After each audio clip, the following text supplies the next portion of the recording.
Hello, everyone, and welcome to another episode of the Unauthorized Disclosure podcast. I'm Kevin Gosztola, joined by Rania Khalek.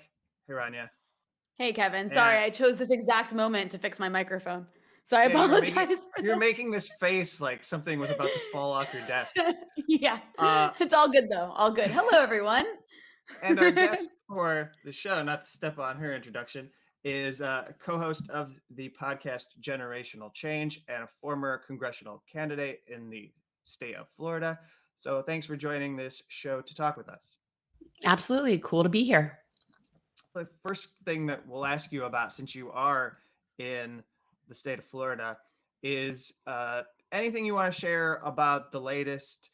There's been numerous updates about the way the state has responded or not responded to the COVID. I'll call it an economic crisis, so that we can broadly cover the pandemic as well as the financial toll that it's taken, the way it's exacerbated poverty within state, not just Florida, but we know that just there's been examples of how intense it has been, such as the difficulty obtaining unemployment benefits and other examples like that. So if there's anything you want to share about how things are going currently in Florida, as we see this push to reopen, it's more zealous among, let's say, states like Texas or Florida, but nonetheless, there are states like California and New York that are pushing just as quickly to reopen, even though we've seen the deaths, not deaths, but we've seen new cases of COVID actually plateau around 60,000 cases a day,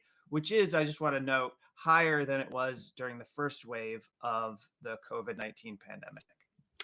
Florida is always an interesting subject when you're looking at how states handle various things. For the most part right now, people have to understand our governor is Ron DeSantis, and he is essentially a mini version of Donald Trump. He was installed basically as our governor, came out of nowhere, that was a backed by Trump candidate. So he has been managing our state very much like how Trump managed the pandemic nationally, which is, it's sort of like this inconvenient afterthought that we just need to hurry up and get out of the way so business can get back to usual.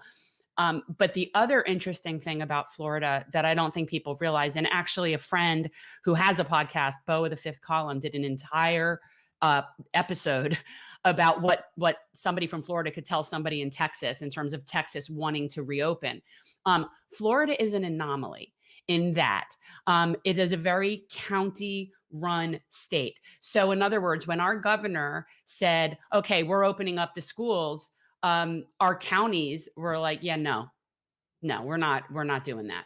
So even though Florida as a whole is definitely not any sort of like paradigm, we do have, I think, more so of a county control than a lot of other states might have. And the other interesting thing about Florida is, while our numbers for COVID deaths are crazy high, people do need to understand that we also have a disproportionately high population of COVID vulnerable people that live in Florida, whether it's elderly or sick or, whatever it is. Like we do have a larger elderly population that has pre-existing. So I think you're not getting a fair assessment when you look at how a state did strategically in managing it in terms of what the deaths are. I think that is not something that is easily seen. So it's hard for me in my county to know really what's going on in the rest of the state, but Florida is very much kind of a free-for-all situation. Jeez. I'm sorry. I just remember when COVID first hit, well, maybe not first hit, but the first couple months when the unemployment was very, very bad. And I remember there was these stories about DeSantis and then his predecessor, intentionally making it so the unemployment system was actually worse and would collapse so that they didn't have to give out unemployment. That was really, go ahead.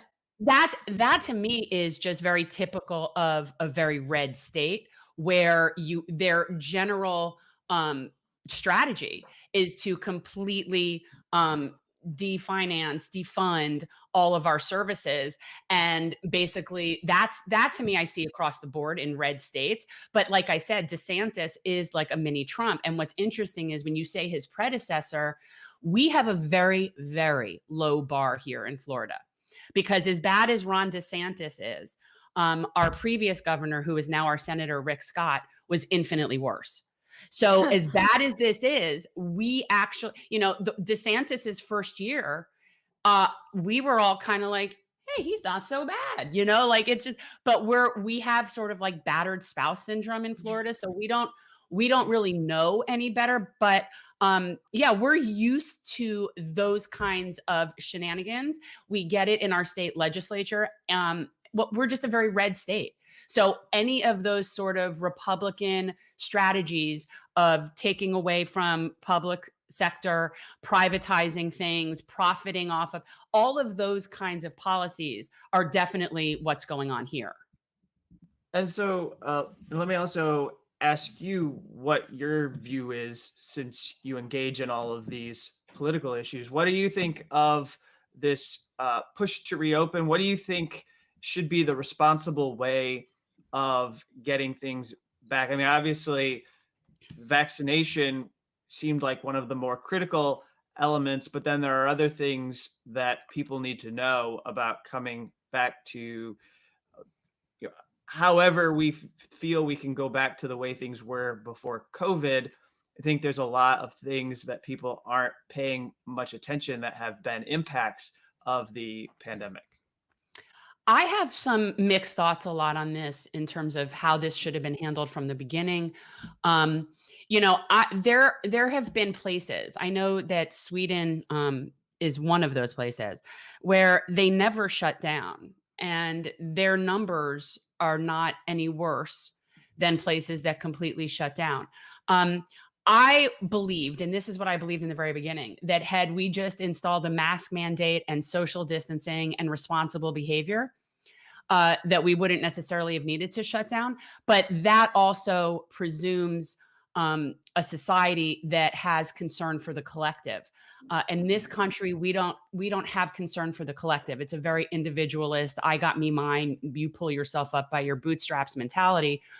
So for all the same reasons we don't have a universal basic income or universal health care, we're not going to be able to deal well with a situation that involves caring for the collective.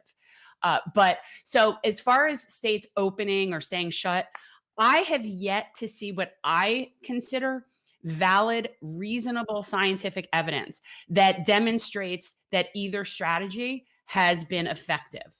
And so I am very much a person who likes the idea of basing policy on reason and science.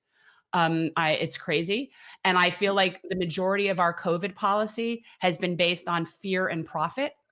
And I'm not, it's just, I have an entirely different viewpoint. So I don't know that keeping things shut down is the answer. I do believe that in the very beginning, had we shut down some things, some non-essential things, and required masks, and, I think there was a way to handle this much better than we have. But we do most things here based on profit and fear.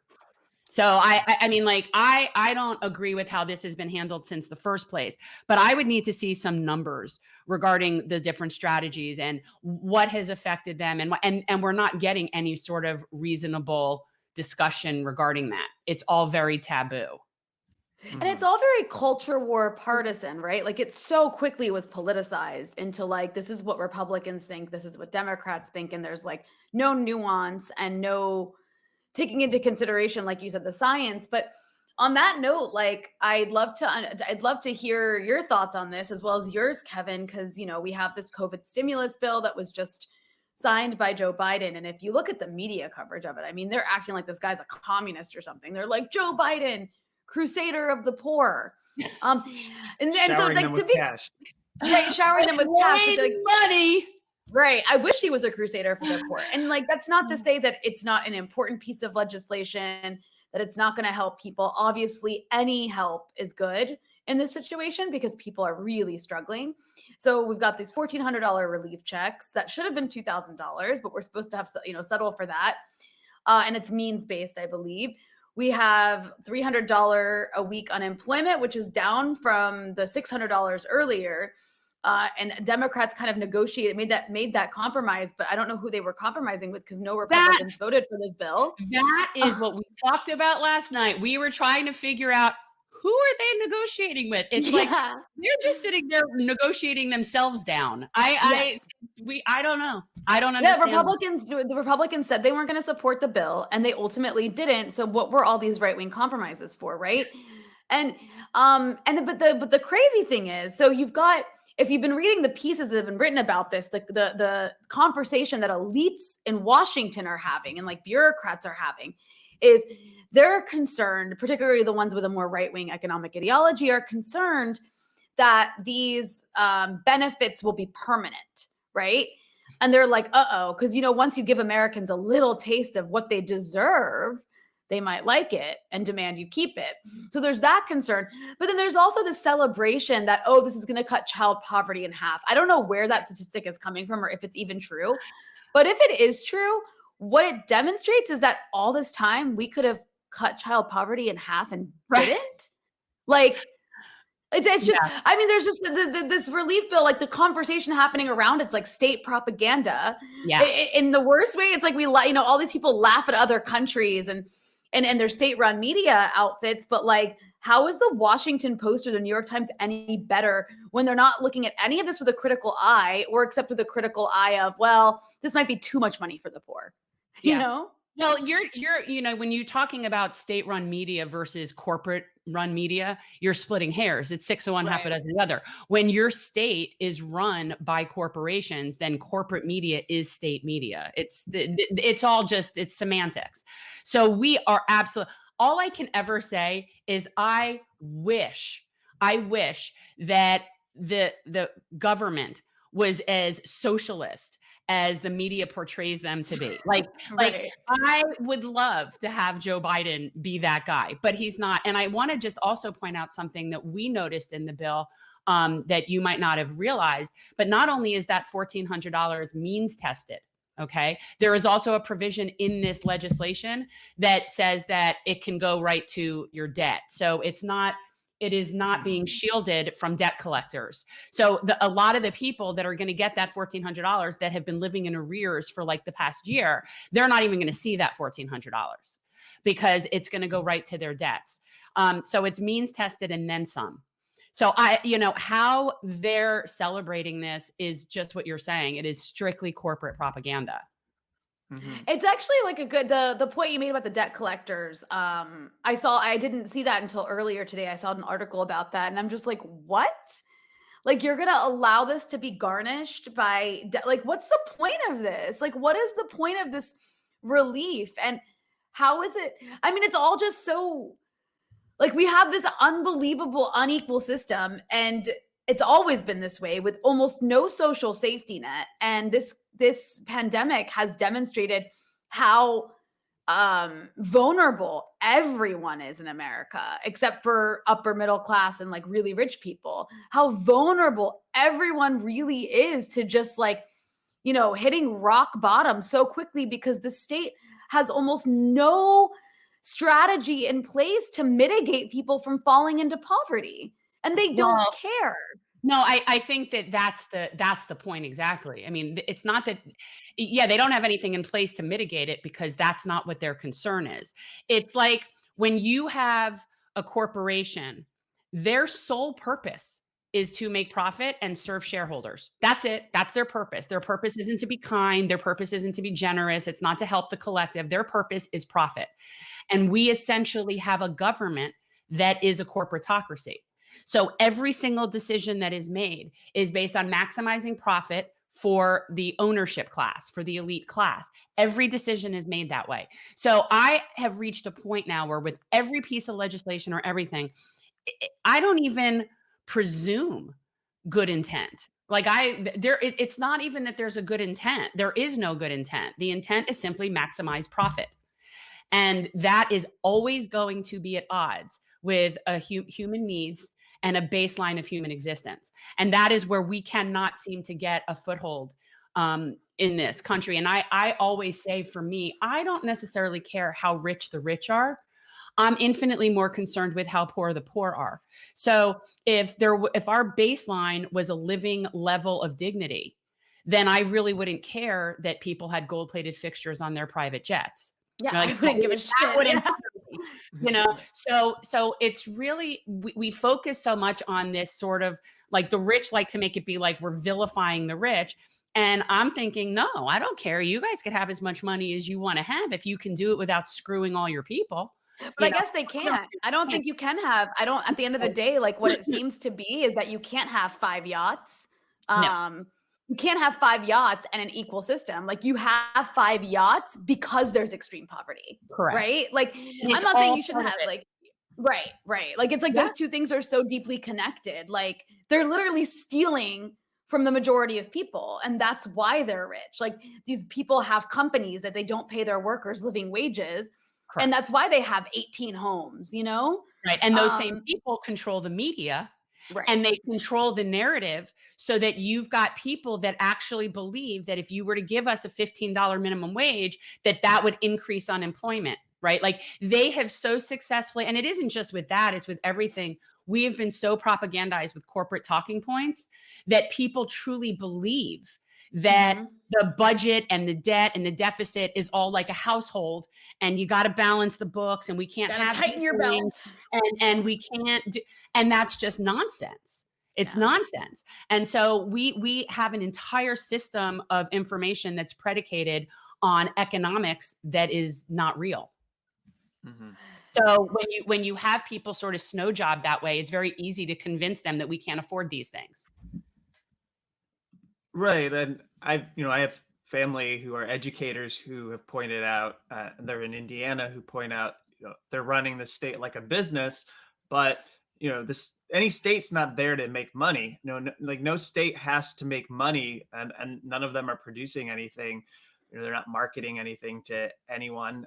That's not their role in our society. And so it is very backward, and you get the kinds of policies that don't make much sense at all. And then I think very shockingly, and I was actually a little blown away by it, even though I know how people get pushback when they do uh, challenge or try to raise expectations for action from Democrats. But I'm not sure exactly the scope of it, but there certainly was a backlash against Reverend William Barber for just basically laying down a marker and saying this doesn't even meet the promises that Democrats gave to us for what they would do with the COVID-19 relief bill. And I mean, if you understand how Congress works, this was probably one of the only, if not the only, opportunities to get anything meaningful through the Congress. I mean, after this, what do we really think the Senate is going to pass? I don't think they're going to pass much of anything at all. I think this was the bite at the apple, so to speak. And after that, there's not much that we're going to see. I mean, same when you like reflect back on Barack Obama's administration, all you can probably name is the Affordable Care Act. And there's not much else that you can name. So if they didn't attach it or stick it inside the Affordable Care Act, then it didn't get through during Barack Obama's administration. Yeah. I mean, right now we're living with a system that is designed to do nothing. It's just there. Like all we do is fight defense to keep it from getting worse, and that's what it feels like. Like it's set up so that we can't get anywhere, which is why I said for the past 4 years that people like Nancy Pelosi loved having someone like Donald Trump in office. They love that. They can say, oh, no, it's not us. It's them. It's the Republicans, those evil Republicans. They won't let us. And now they're faced with a situation where it's going to be seen that they have no clothes because they don't really have opposition, and yet they're arguing with themselves. But that's what they're spinning right now. That's exactly what we're talking about. Like, who were they negotiating with this bill? Nobody. But then remember the first day they get in, that they take the Senate, you had Chuck Schumer saying how he was going to share the power with Mitch McConnell, like as if the Republicans were so sharing with their power when they had the seat, you know? So, I mean, they don't want to make progress. I mean, that's ultimately what it is. And more people need to just realize that the Democrats have no more interest in progress than the Republicans do. You know, sometimes I wonder if like and this is where I get conspiratorial, but I don't care. Sometimes I wonder if, you know, when it comes to these sort of blue dog Democrats, as they call them, the conservative Democrats, people like Joe Manchin and who's the lady?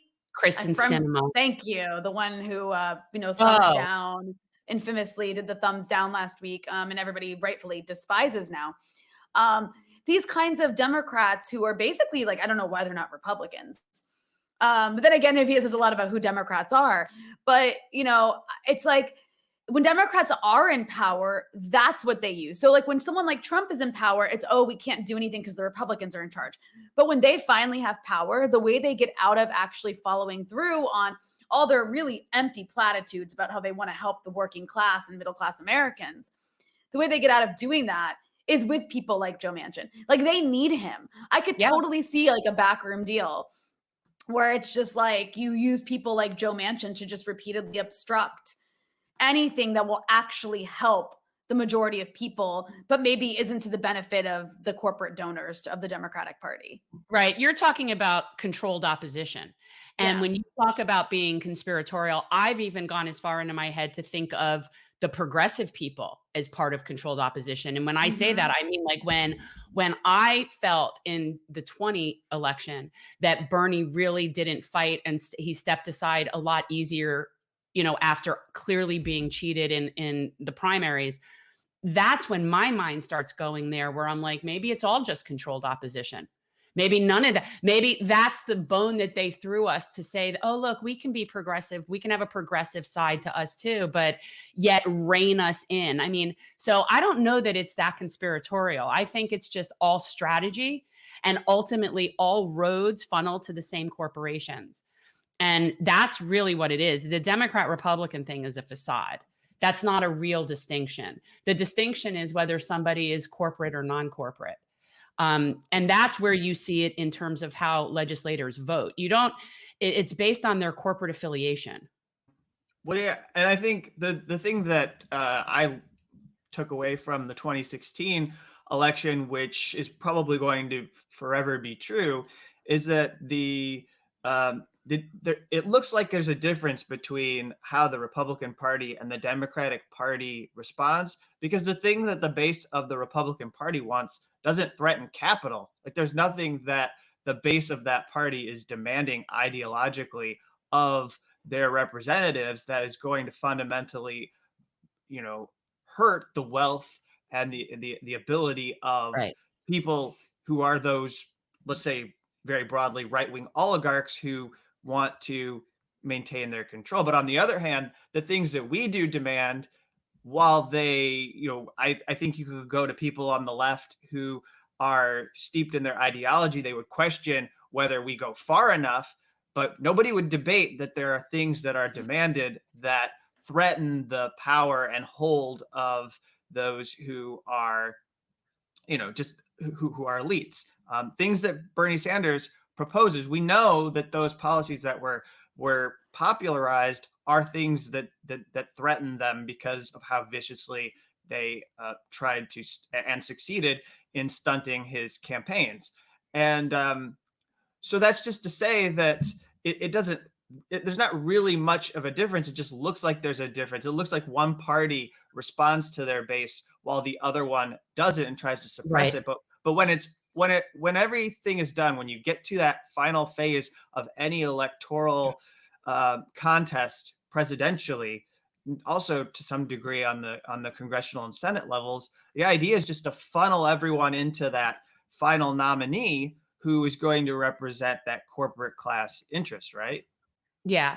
And this is a really important factor that we talk about all the time when we talk in regards to any success of a potential third party coming in, is that we really need to unify the working class populism on the left and the right together. And this is one of the things I think is an issue with a party like the Green Party, is that it seems niche based. It's got that kind of hippy dippy environmental feel to it. And so a lot of the people that are populist working class people on the right wouldn't necessarily participate in that. And as a result, they're not going to ever get enough power behind them. And what we really need is a working class labor party that would encompass conservatives and ideological liberals, but really be focusing on working class issues. And what the corporations and the media successfully does is keep us separated on those red flag ideological issues that we're constantly fighting about, that we think separates us into liberals and conservatives, when in reality, it just disperses the working class. And so what we really need to do is we need to reach out to a lot of those people, unfortunately. And this is something the Dems do really well, is they so vilify those people so that if you dare reach across to talk to them, you're a racist, you're a misogynist, you're a Trumper, you're a whatever it is. But yet, unless we can consolidate the power between the people on the right that are the populists and the people on the left, we're going to keep spinning in circles. You know, I think that's a fantastic point, because I also think there's a double standard there, right? Because it's like, what do we think when we think of conservative and liberal? Is what used to be conservative and liberal was all tied up with economics. But over the last few decades, both parties have done a fantastic job of really turning these ideologies into something that's based on identity and culture war. So suddenly, like, abortion becomes the issue. Like, it's like, you know, there's a bunch of class issues tied up with abortion and family planning, of course, but just the religious aspect of it, right, becomes an issue that separates people that otherwise actually might be on the same side in terms of their area, you know, their position on the class hierarchy, and might have common interests. I mean, and then the issue of, you know, of course, race has always been used. Racism has always been used to split class solidarity, like from the founding of America. And that continues to be the case. But what's interesting about when you say how there's this like pushback from Democrats of don't talk to those people, is that they're willing to talk to those people when it comes to Republicans who hate the poor. Like, they're willing to talk to those people when it comes to Republicans who want to destroy entire countries. They're perfectly willing to hold hands with those people to do those things. But when you start talking to those people, the wrong people, about raising the minimum wage, something that'll actually benefit so many people on both sides of the political spectrum and is popular on both sides of the political spectrum, or something like universal health care that is popular across the country. When you start wanting to talk about to the other side about those things, then it becomes a problem. Then you're getting in bed with racists. But it's totally fine to hold Tom Cotton's hand and support sanctions on Iran, right? Like, it's such a double standard. They don't even apply their own rules to themselves. No, they're being bipartisan. They call that, that's bipartisan. We have bipartisan support for this, which, as if the word bipartisan is automatically a positive thing. No, it's only a positive thing if you're doing something positive. If you bipartisan support something that's not positive, it's not a positive thing. And I generally, how I've always approached this and how we've approached this with our campaign is I really take things on a per issue basis and build coalitions accordingly. I have found that in my district in particular, for example, our Republican clubs are equally as concerned with restoration of our Everglades as the Democrats are. But the Democratic clubs would never have known that because they wouldn't even affiliate with the Republican club. So to me, when I have an issue, like we want to be we were having an issue with a company wanting to oil drill and frack pretty close to here in the Everglades. I'm going to unite with every single person who's on my same team on that issue. Now, they and I might not agree on abortion or whether or not trans people can use public bathrooms. And we could argue about that at another time. But we definitely agree that we need to not be drilling in the Everglades. So why would we not want to have a majority dealing with that issue? And it's the same thing for any of these things, whether it's minimum wage or healthcare. And I feel like it is almost my job to constantly be redirecting people to the issues and the policies and stop talking about the culture war and the nonsense. But until we have a group that is willing to make this be about labor and working people and prioritize that as the need for a political revolution as opposed to culture issues, we're not going to get anywhere. Like that's what I keep trying to make people understand. We can fight about the abortion thing till we're blue in the face. That's not going to change conditions for working people. So are you enjoying listening to the show? You should be. And if you are, you'll want access to our premium content, which you can find at Rockfin. Kevin, tell them about Rockfin. Yes, we're up on rockfin.com. You can find us there at this URL, rockfin.com/unauthorized dis. And this channel is where we're going to get away from the demonetization that is happening on YouTube. We think it's going to allow us to grow our show and bring in new subscribers like you, people who are coming to this show for the first time, or maybe you haven't become subscribers yet and you were looking for an opportunity. And here, if you come and subscribe to our show at Rockfin, you won't just get access to us, you'll get access to other people who are making shows in the same space politically as us. People like Lee Camp, Graham Elwood, Jackson Hinkle, Richard Medhurst, Ron Placone, as well as Jimmy Dore. And some of these people have been guests on Unauthorized Disclosure. So join us on Rockfin, subscribe, get access to our premium content, and you can hear all those other cool people too. All right. Well, so I put together a little something for our conversation. I don't know if you'll let me play this video, but it's kind of a game. You'll have to play along with me, but I grabbed some tweets from some of these people who are part of the brunch that has been ongoing. The Back to Brunch Brigade, the Back to Brigade. Oh, God. All right. So I think we'll have Jen read first. I have to put this on the screen, and then all I need you to do is just when this shows. Okay, just have to get this to. Ooh, mimosas in the Oval Office. I love the title. All right, so we've never done this on our show before, but I just I thought something to break up this conversation that needs to be had, but might be kind of fun. So when the tweet appears, Jen, if you would mind starting, go ahead and just read the tweet. Okay. And then when you get to the end, you'll see what happens. And then I Rania, have no idea what's happening right now. And then Rania, you read the second tweet, and we'll alternate until the end of the video. And I promise you that. So Jen, me, you, like we're gonna go in that order. Yeah. Okay. And we'll alternate, and then this is just our informally we'll say this is our weekly check-in with the people at brunch over the past week. All right. So go ahead, Jen. That's a great segment.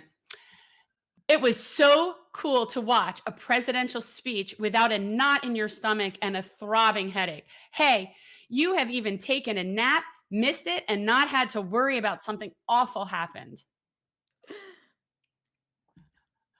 Oh, no. Should we say who it is we're reading or no? Did you want me to say who it was? Oh, that was Jen Rubin. Yeah, someone we dearly love on this show.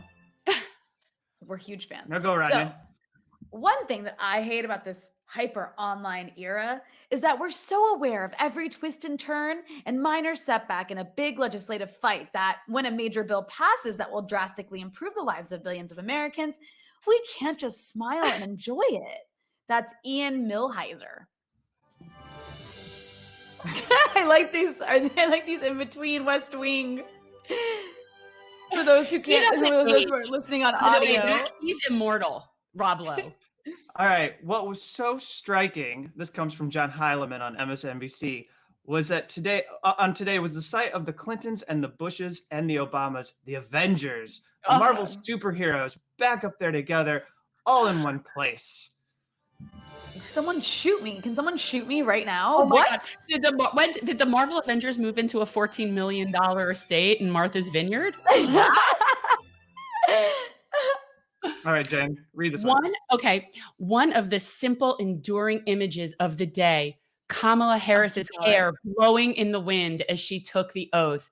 No one with longer hair, in other words, a woman, has ever taken the oath of office outside at the Capitol before, because she's the first woman to ever do it. What a loser. That was the Atlantic guy who smeared Bernie Sanders during the campaign. Oh. And David Edward Sirota. or something. Yeah. Go ahead, Rania. Not a word tonight about UV rays or injecting disinfectant.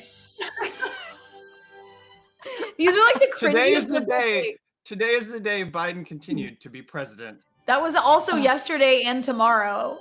What the fuck? And then Jen, read this one. Oh, this is actually very fitting for me. Am I high, or was that Biden speech? Oh, wait, I missed it. All right. Am I high, or was that Biden speech every damn thing we needed right now? I'd have to be high. Who's we? I think you were high, dude. Who's we? Jesus, man, that's like we all need different things, I suppose. It's the cringiest liberal takes. Like, seriously, if these people are like the liberal elites of the country, who the hell would want to be a liberal when that's the attitude that's projected from them, which is this like arrogant, self-obsessed, like happiness that they have just because Trump isn't like traumatizing them with his words anymore. Because these people, by the way, those people, none of them ever suffered under Trump. Not one of them suffered under Trump. They all still had money. They all still had houses, and they acted like they were Trump's biggest victims, which was even more pathetic. Like, I just think it's so amusing to me. These people just really are so unbelievably out of touch with reality. And then people wonder how the working class is shifting to the right. This is why, like, the amount of working people that cannot, I call it the overwoke culture, when these people are not having it. I mean, they're not. When you start talking like that, they're going to just go against you to go against you. Again, this is the whole point. This is impeding progress. Yeah, and then Also, it seems what gets. Well, I was going to say, ahead. it seems what gets popularized when people are mocking and making fun of it is that right wing sensibility. You know, that what we see, unfortunately, popularized is whatever comes from, like, let's say Tucker Carlson or it gets filtered, I think, inappropriately through a right-wing lens or a right-wing frame. But like when Joe Rogan will laugh at it, and it automatically gets treated as, oh, it's this big, beefy, meathead, buff guy. And so it's an anti-intellectual mockery of the political class, when in fact it actually just represents what we all feel, which is that this isn't in touch with any reality. Yeah. And I feel like also, not only is it the out of touch, it is like, it actually kind of reinforces the right-wing narrative, even though the right is all elites too. Their narrative about liberals is that liberals are out of touch elites. The liberal narrative about the right wing isn't that they're out of touch elites, it's that they're all racist or whatever. But the right wing narrative, I feel, against liberals is more powerful because liberals are out of touch urban elites in New York and LA and Washington, where they like are completely disconnected from anybody outside their bubble. They don't know poor people. They don't know working class people. Their kids all go to private schools. They're all obsessed with, forming, like, they have like even their own language that, like, if you're not educated in it, you can't even like be a part of their club. Like, they literally, like, it's just, they all went to the same colleges and, know the same people. And they think that they're better than everybody else because they think they're not racist. That's literally what it comes down to. They think we're not racist and we don't hate women. So we're better than everybody else. And that's the sentiment that they project. And you can see it. They have really the same kind of disregard for lower classes that the right does, but they're dishonest about it. Yeah, well, I mean, look, originally the Democrats were supposed to be the Labor Party. That was supposed to be our Labor Party.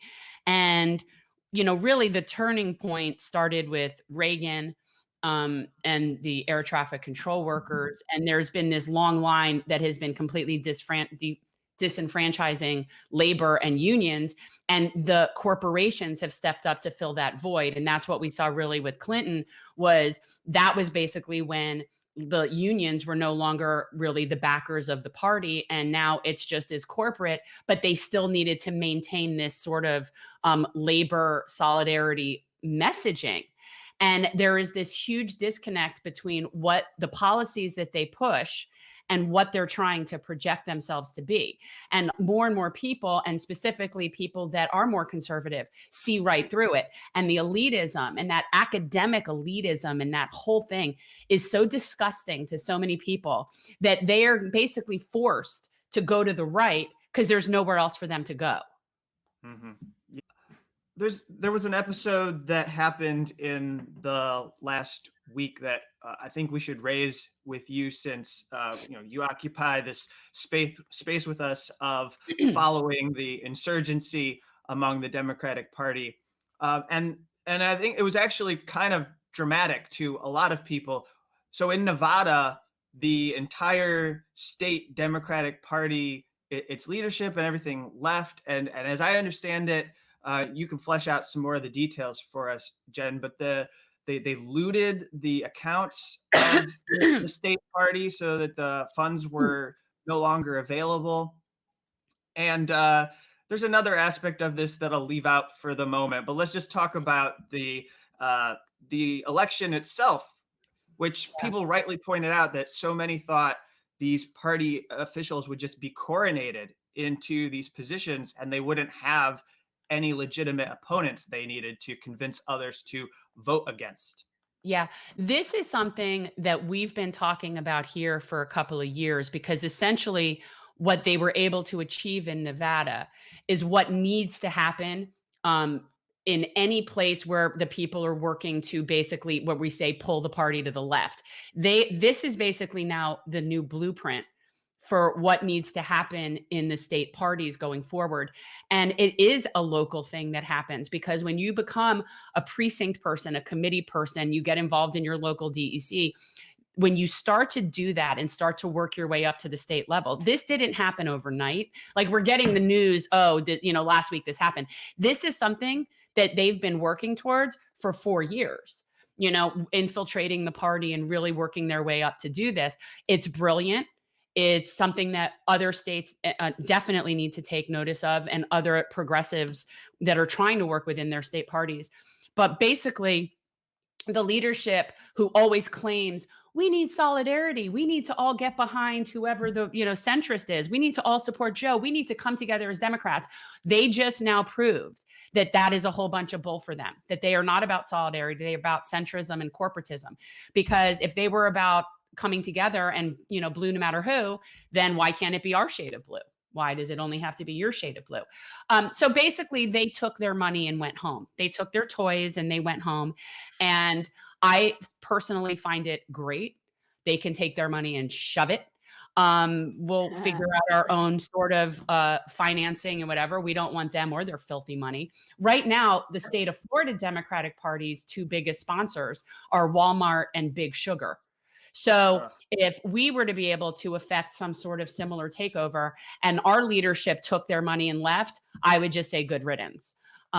So that money, as far as I'm concerned, shouldn't be part of the democratic process anyway. So let them take that. I think that this is it's a very positive thing. I mean, we're definitely working that magic here, trying to. Well, and I guess that leads to a question that I would have for you, which is, if you think these red states, I don't know if we should put them in that category just because it can box them in as to what is possible. At least that's how Democrats tend to use that term, as a way of restricting the possible. But because Democrats have historically written off these states as places where they would not be able to win and defeat Republicans, it seems like their party structures in the states that are less, let's just say less or not Democratic Party controlled, are likely in disrepair or filled with people who aren't exactly the first string that you would want to staff your party organization if you were in California or New York. These are people who probably would never be given the keys to run their offices. And so I'm wondering what you have to say to that. But then I'll just quickly add one more little thing here, which is the meltdown and reaction from this guy who you only know if you followed the primary really closely in 2016 and well as part of 2020's before the Nevada went to vote. But the meltdown from John Ralston has just been special for the last week. And I just wanted to throw that out there. He's responsible for promoting the lie that there were chairs thrown at the Nevada State Democratic Party's meeting when they had the delegates meet and they tallied up the vote after. And so he basically feels like the communists just took over Nevada.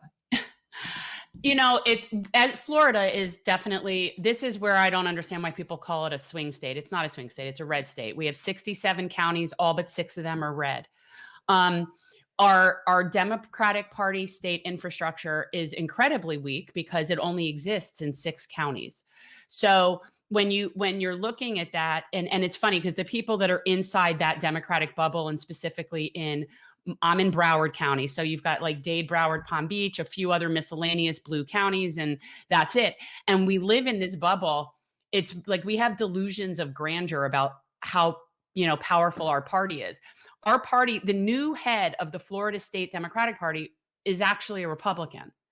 And so, well, I mean, technically now he's a Democrat, but this is someone who's been a Republican for his entire career.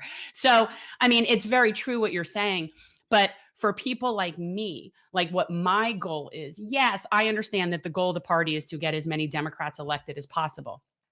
But on a bigger level and on a broader purpose, it's to shift the narrative and push the narrative forward. And that is something that we don't find because of what you're saying, which is that the kind of people that lead Democratic parties in red states are not really Democratic people. So what we're dealing with is trying to take over a secondary Republican organization or Republican light organization. And so when I see what happened in Nevada, it makes me feel hopeful. And, that it's in our control to do that. Now, what power we would ultimately get from doing that, that's where I'm saying it's still a fairly weak infrastructure. If we were to take over the Florida Democratic Party, that's not saying much, right? Like, so, okay, we'd be in charge of that, but what does that actually mean? And in Florida, not a whole lot, unfortunately. So I think we need to change the perspective of what is it that means? What is it we're trying to do? And for me, it's all about pushing policies and supporting working people. It's about pushing progress. It's about moving things in the right direction and being as loud as you can in doing so, whether or not you're able to win any more than 6 counties, which we're not here.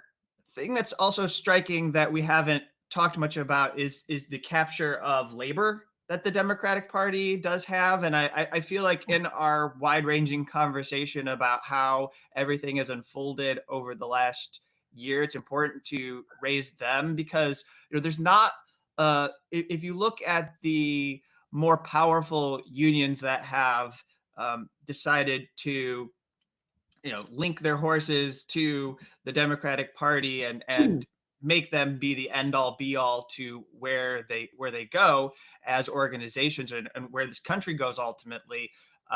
They don't really protest. And they don't also make that many demands of Democrats beyond what, they don't even actually take up almost all of the demands that, let's say, progressives like AOC would put forward.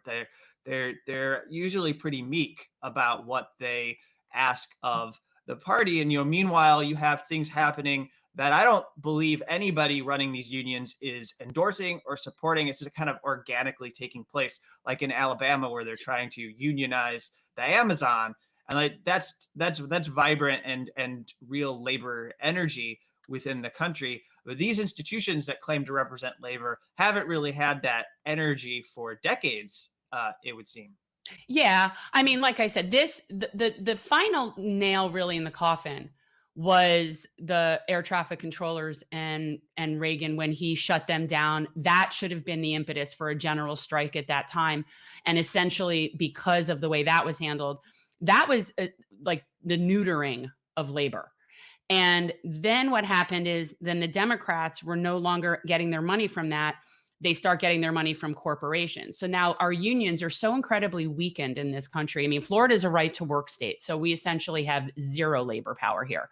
And so we've neutered these unions to the point where they really don't have any power. And what you see is more of a political connection in union leadership with the Democratic Party. But that is a very different animal than the rank and file and what's in the best interest of actual labor. And that is something that has become a huge distinction that I don't know that it wasn't originally. I mean, there's always been a certain political hierarchy within unions, but there is a very big distinction that needs to be made between union leadership and the institutions, and actual labor.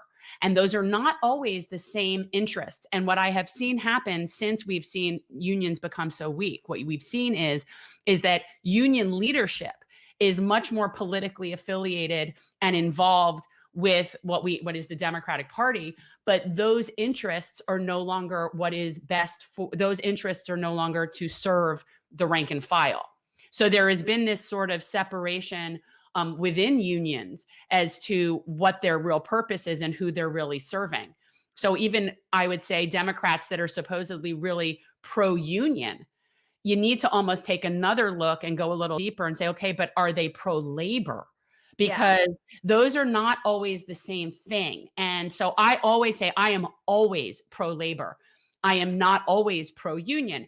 Oftentimes the unions are stepping away from what their cause is and what they're supposed to be doing and getting in line with our political theater. So that's what I've noticed. I think that's a really good point. I think it goes back to the co-optation, right, of unions, not just by the Democratic Party, but also by corporations.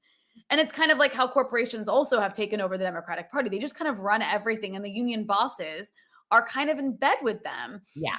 And so it's a really tough situation, right? Because labor doesn't have any sort of collective organizing. And this is not by accident. It comes from decades and decades, like half a century, really, of the planned strategic destruction of organized labors and the institutions that support them by capital.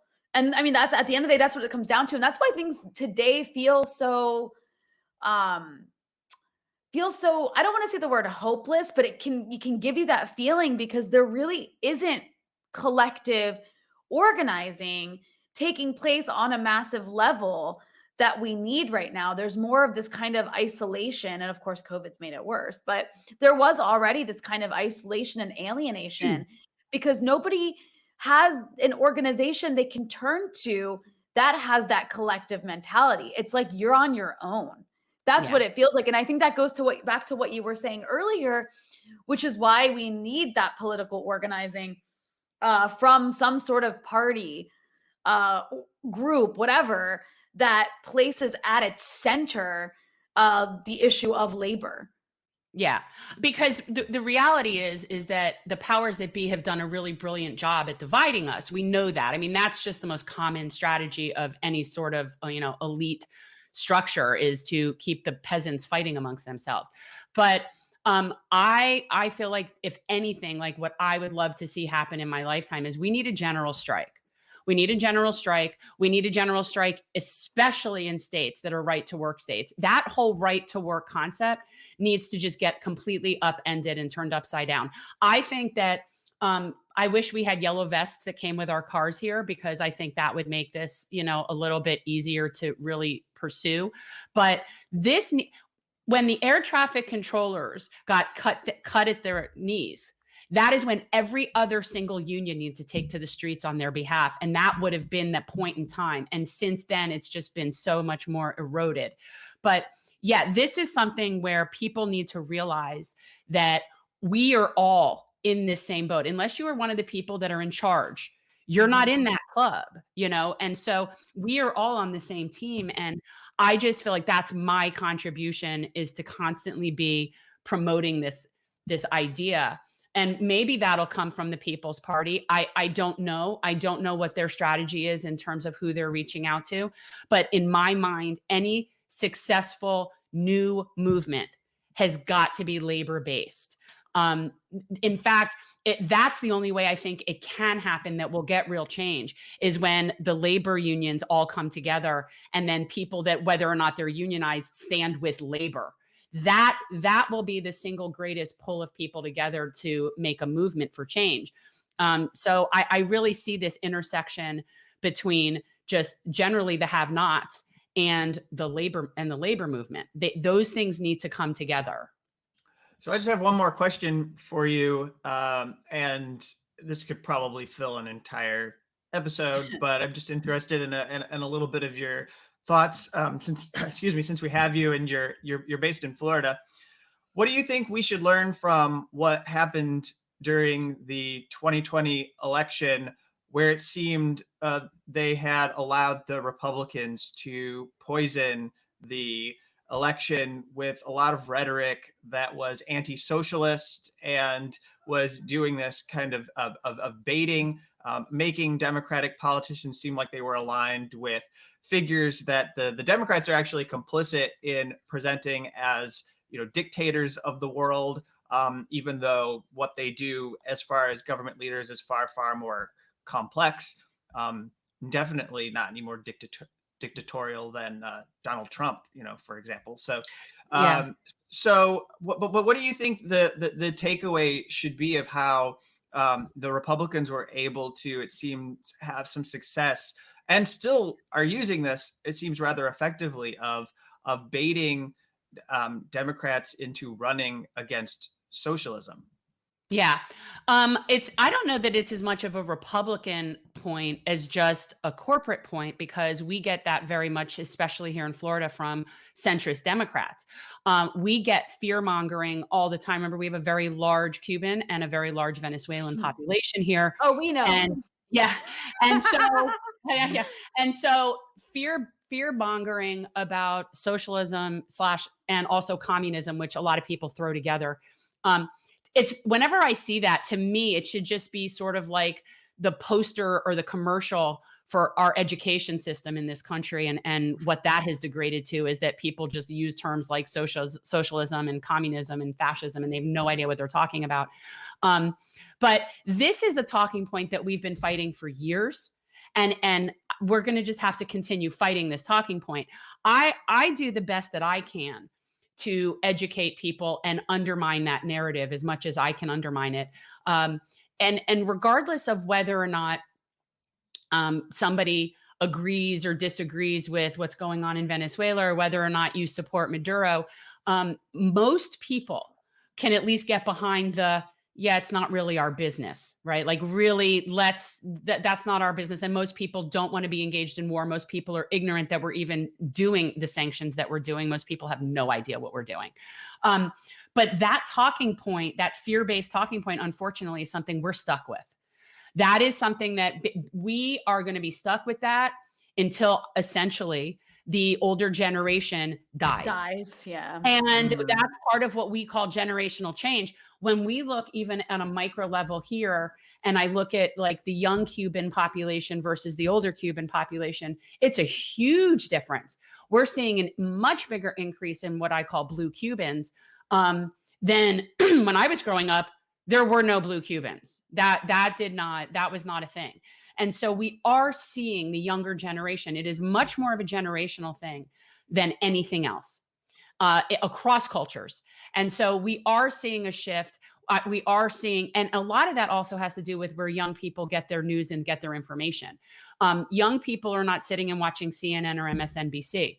And as such, there is an opportunity for us that represents progress and represents what's in the best interest of younger generation to get our information out. We actually can control a narrative in a way that we never had the control to do so when it was only mainstream media that we had.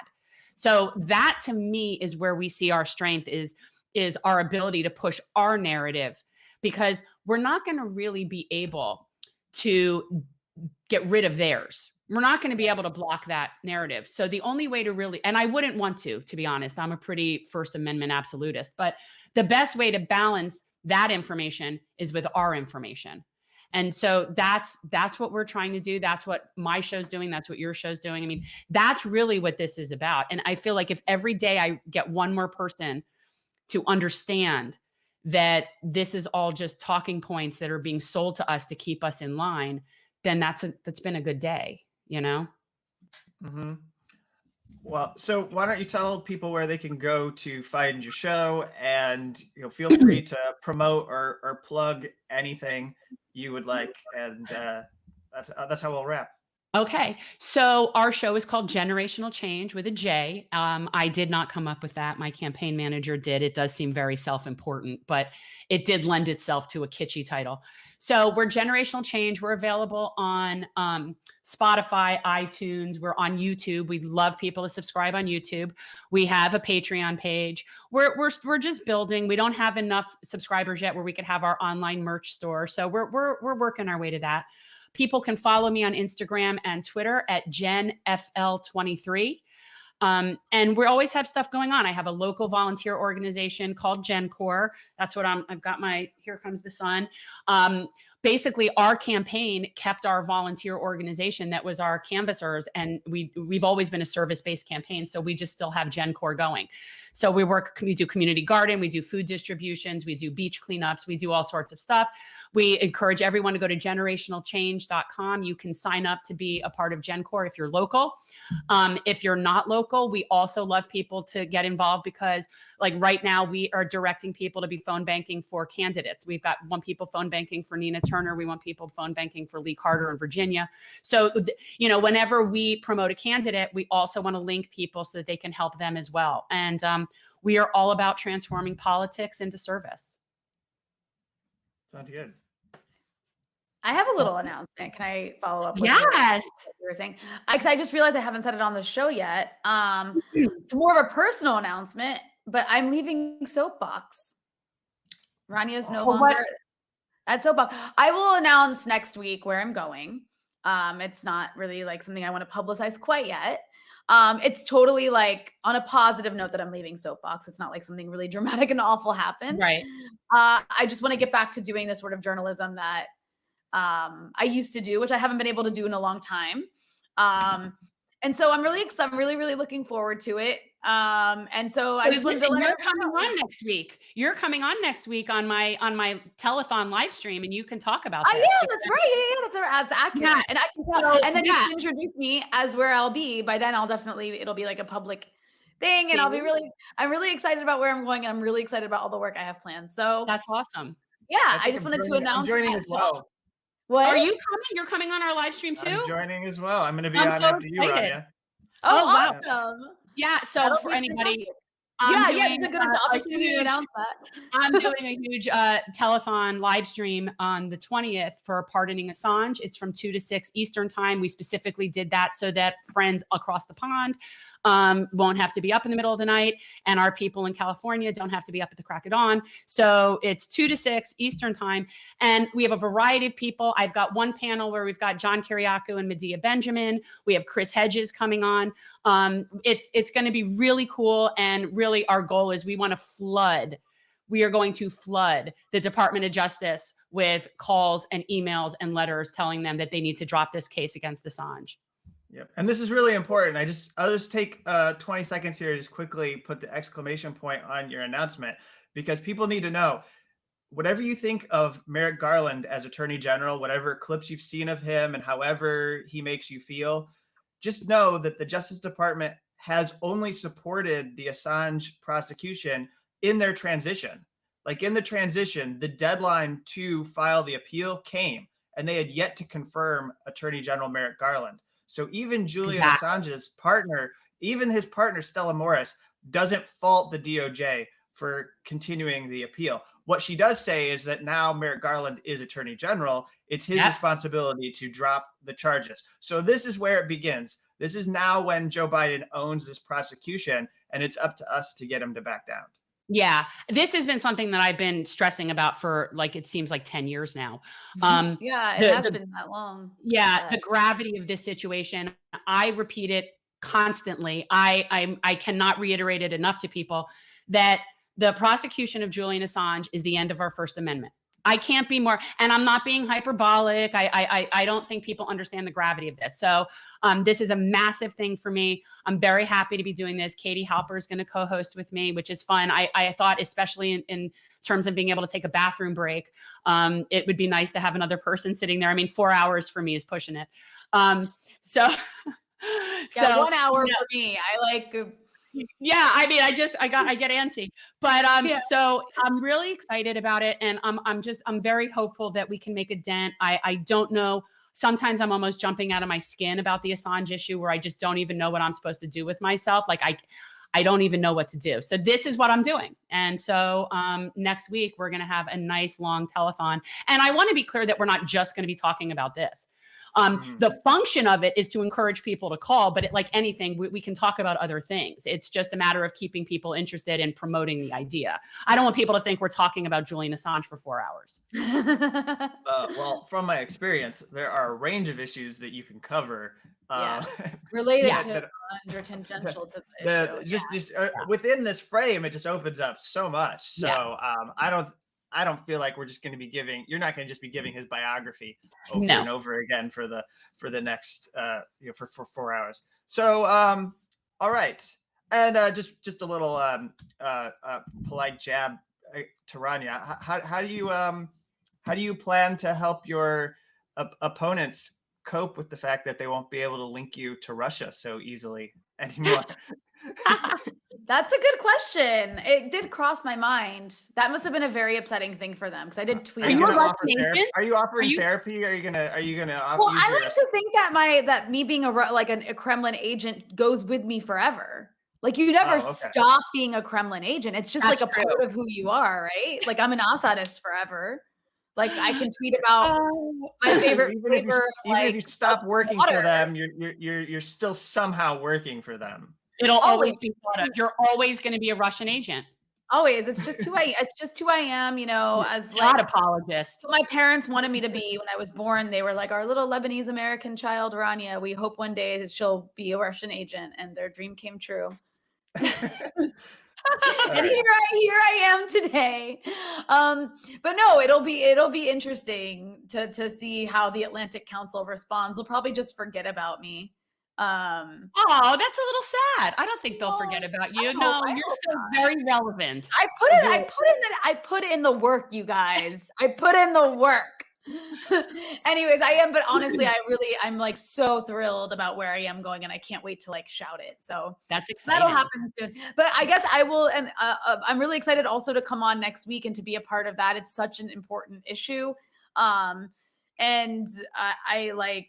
I applaud you because it would be really easy to just pretend Assange doesn't exist like a lot of people on the left do. Yeah. Well, I'll take crap for it, and I'm sure I will, and I have before, and I don't really care. I already have what I consider to be probably a fairly thick FBI file that goes back to the early 90s when I sent a very threatening letter to a sitting senator. So also studied under a known Marxist in college who was already considered subversive. So I figure, whatever. It just, caution in the wind. You're embracing it. Whatever. All right. So let's sign off. Thank you everyone for watching and listening to the Unauthorized Disclosure weekly podcast. I'll go ahead and just take a moment to do some plugging. If you want to listen to our show, you can find us on Apple, Spotify, all the platforms. And also, we still have our Patreon page. But what we're pushing now is to get subscribers over at our Rockfin, which is rokfin.com/unauth-disclosure. And if you go there, not only will you get access to our content, but there's other people who are posting content there as well. So thank you very much. We'll be back next week with another show.